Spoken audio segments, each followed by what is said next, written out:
Hello, everyone. This is Tom Fox. I'm the Compliance Evangelist, and I'd like to welcome you to episode 21 of Across the Board, the only podcast focusing on board of directors, risk and management of risk, and corporate governance. Today I have with me Amii Barnard-Bahn. She is a well-known strategic advisor and executive coach. She is the founder of Barnard-Bahn Consulting and Coaching. She specializes in accelerating the success of C-suite executives and partners with leaders and teams to help scale their businesses. She's hired by many large and mid-sized organizations to help achieve exceptional results and cultivate an environment that inspires employees to do their best work. She's worked in the compliance field, she's worked in the HR field, she's worked in the corporate governance field, and she's worked with the board of directors. In short, she is the perfect person for today's topic, which is the complete imbroglio that Papa John's, the pizza company, now finds itself in, based upon the conduct of its founder, former CEO, and now former chairman of the board of directors, John Schnatter. Mr. Schnatter was removed from the CEO based upon his comments last year that the NFL players and their protests had damaged the business of Papa John's. More recently, he used a racial epithet during racial sensitivity training. He was immediately removed from the board of directors, or rather, he resigned from the board of directors after being asked to do so. Now he claims that he wants his seat back. We explore what this may mean for Papa John and what the role of the board of directors is in this most unusual situation. It is a fascinating exploration of what can happen to a company's reputation literally overnight, not only in the Me Too generation, but in the current hyper-sensitized social media environment. Also, what's the role of the board of directors when a founder has really gone past his useful life as the founder and the CEO and chairman of the board of a company? These are all important questions for many companies going forward, and it's a fascinating exploration. I think you will thoroughly enjoy it. Across the Board is a part of the Compliance Podcast Network. Hello, everyone. This is Tom Fox. I'm the Compliance Evangelist. I'd like to welcome you to another episode. Today, you are in for a real treat because I have Amii Barnard-Bahn. She is the principal at Barnard-Bahn Consulting and Coaching, and she works with C-suite executives and other business leaders to help scale their businesses, and also in a much wider variety of ways to help in corporate culture with executive coaching, leadership development, corporate governance, and board advising. Today, we're going to take up many of those topics by an exploration of the current imbroglio involved with Papa John Pizza, and its founder and largest shareholder, former CEO and former chairman of the board, John Schnatter. So with that somewhat long-winded introduction, Amii, welcome, and thank you for taking time to visit with me today. Thanks, Tom. Looking forward to it. So, Amii, we've had just an incredibly odd series of conversations by Papa John, the former CEO, really starting last fall, where he criticized the National Football League players for their taking a knee during the game, but he criticized them in the context of his company was losing money as principal sponsor of the NFL. And then moving forward to just a couple of weeks ago, we had a situation where in a racial sensitivity training and marketing session he was having with an outside vendor, he used a racial epithet, the N-word. And this was verified by himself. He apologized for it, and he was pressured to resign from the board of directors. Subsequently, he claimed that he was pressured. He did not want to resign. He wanted his board seat back, and it was unfair what they did to him, and they didn't thoroughly investigate this situation. So with that description, I really wanted to start a discussion with you as an executive coach, as a leadership development person, but more importantly, as someone who works with boards of directors. What's really the board's role in all of this? So where do you want to start? Yeah, well, as you know, Tom, the board has a fiduciary duty to the shareholders to make sure that the company is operating well and has an ethical culture. And I guess just starting from where they are right now, they released a press release that they're going to take a look at the overall culture. They've hired Aiken Gump, the law firm, to oversee a whole audit and investigation of the company, which is really interesting following on the Forbes report, which, it recently came out, July 19th. Gosh, I guess that was just yesterday, called The Inside Story of Papa John's Toxic Culture. And it interviewed like 37 former and current employees of Papa John, which would indicate that, there's a lot more going on. And I think that the outbursts of the former CEO and chairman and founder are kind of I think they're feeling that that's just the tip of the iceberg, and they've got to dig deeper, as the board should. It's a pretty small board, actually on 6 people, and of course the founder was one of those. So it's pretty highly concentrated power there. But it seems like this latest outburst and public relations nightmare is causing them to finally look a little deeper into the culture to see what else might be going on. So one of the things that I guess I would opine is that you don't wake up at age 56, go to a corporate meeting, and for the first time ever use that racial epithet. It probably means you've used it before. And as you noted, the Forbes article, which we both read, really detailed a very toxic culture at the company. And now the board has the opportunity to not only assess that culture, but perhaps begin to take steps to change that. Within the context of the board, I guess I would ask you, if you were advising the board on what to do in the situation, would it have been to immediately try to come in and assess the corporate culture, or would you have suggested a different approach? I probably would have started with the leadership team, really. I'd also do a culture survey. So you'd get both that feeling at the top of level setting, what is leadership at the company, what are the behavior standards that are set. As you and I both know, looking at whether there's a complaint line, I want to be talking to HR about what's been coming through in terms of complaints and concerns. And if there aren't any, that speaks loud and clearly that there's probably not a culture that's supportive. A lot of the allegations in the Forbes article are pretty severe, that there were a couple of sexual harassment lawsuits that were settled quietly, on Schnatter's behalf, and some pretty derogatory statements about women, inappropriate, sexual conducts and that kind of thing. I mean, some people called it a bro culture. And profanity was regular. The leadership style, is very much more of a startup, privately run company, and yet here you've got a very large publicly traded company that's the third largest pizza chain around, and so it seems like they just never really grew up, and that the culture didn't mature from its start. I mean, you've got a guy here, Schnatter started Papa John's out of his dad's converted closet, and he sold his 1971 Camaro to purchase used pizza equipment to start this company.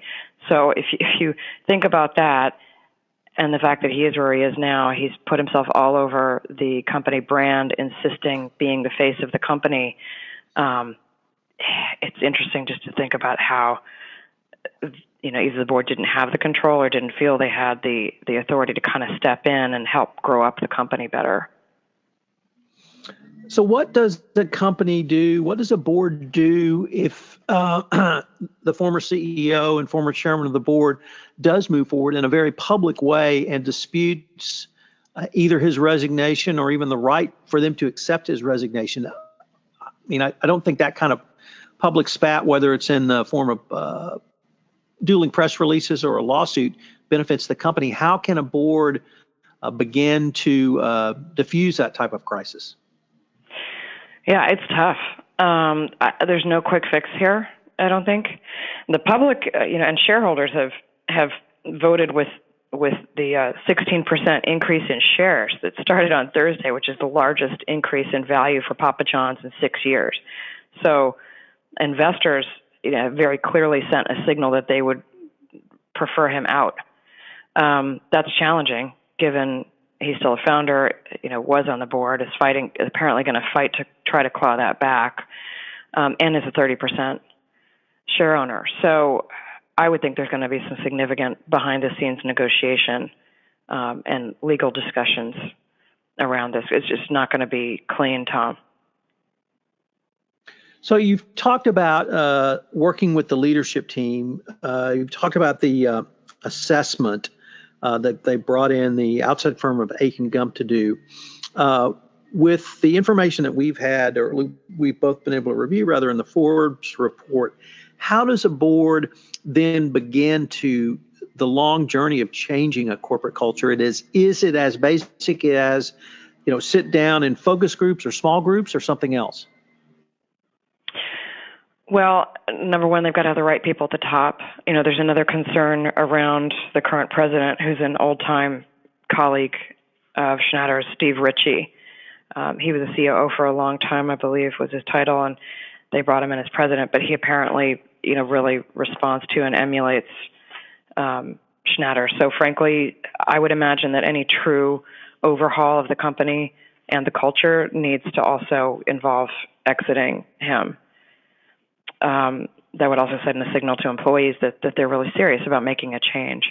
So I think you approach it on a multi-level front. You have to approach it from the top and making changes there, and concurrently be talking to employees, do focus groups, figuring out what the heck is going on there, and how do you improve it. So I do both. You mentioned the response of the market, and in many ways they're the ultimate arbiter of corporate conduct. And here we actually had, as you correctly noted, the increase in stock price, people having more confidence in the company, with the former chairman of the board resigning. I guess my concern would be that this is just going to decimate their share price, and they're going to have a lot of trouble both on the financial front and the cultural front going forward. They could, and it reminds me a lot of Uber. Remember, Travis kind of stepped down as CEO, but then I think he was also on the board for a while, and then eventually when, there was this kind of gray area period where more bad things happened, he ultimately really did finally step back. Schnatter's been in and out and has been fighting to keep control for quite a long time. There's a lot of good data on that. So I think he's going to have to decide, and someone, hopefully, that he listens to is going to just, it'll maybe come down to an ego versus financial discussion. Does he care about, what kind of legacy does he want to leave? Does he want to step out and let the company be rebuilt in a healthy way? And he can be a silent partner, and he would benefit from that financially, it looks like. I mean, if he's logical about this, from a financial standpoint and from caring about the future of the company, the market, again, has signaled pretty clearly that he needs to just take a time out, maybe regroup, maybe get some coaching, and let the company get healthy again. It has a remarkable business model. Their delivery model has been noted on Wall Street as something that would be very attractive, actually, to even a buyer. And I think they were in discussions with another company for acquisition prior to all this nasty stuff happening. So that would be interesting. I mean, they're still, valuable. Maybe they would get taken private for a while to kind of clean it up and then bring it back on. A lot of options. I think the big question is going to be, can the board get him to take a back seat so that they can, right the ship? When you have this type of very public crisis, I'm not sure even the word reputational hit is appropriate, because this seems to me to be even a level above that. How often should a board or subcommittee of the board be meeting to discuss sort of any of these concepts or topics that you're talking about? Is this really such an emergency crisis situation that the board needs to have its finger on the pulse on a daily basis, weekly basis, or something else? Well, do you mean once a crisis is already hit like this, as opposed Yes. to just business as usual? Yeah, I would imagine they only have 6 people. Again, John's on the boards, so that's trying to be. So that's interesting. It's going to be a legal issue. The independent board member, I'm trying to remember her name right now, Olivia Kirtley, is the lead independent director who's overseeing Aiken Gump on this. I would think they're being meeting weekly. She's probably getting reports daily, if not sooner. But then I think concurrently with overseeing the culture and figuring out what's going on, they're probably also consulting with board counsel around how do they relate to John. What are their options here? So in terms of the going forward by the board, can a board or even should a board be involved, not so much in the day-to-day attempts to change the company, but should the board become more of a public face to the employees, indicating to employees the importance of the change in culture to the? That's a tough question. The board isn't supposed to get involved in the day-to-day management, so they would need to rely, on Mr. Ritchie, I think, at this point, Steve Ritchie, for that. Now, they hire and fire the CEO, so I think they need to hold, Mr. Ritchie accountable to their standards of behavior. They could expect certain reports and transparency around the culture survey, and then they're going to have the special committee that will be independently reporting to them as well from Aiken Gump. So they wouldn't, I don't know that they would be employee facing, Tom. So with the assessment coming in, is that we saw with Wells Fargo and we saw with Uber, those reports shared with the public. Is this something that Papa John's, as a public company, you would advocate that the board share the assessment, or is that something that you believe should be kept confidential?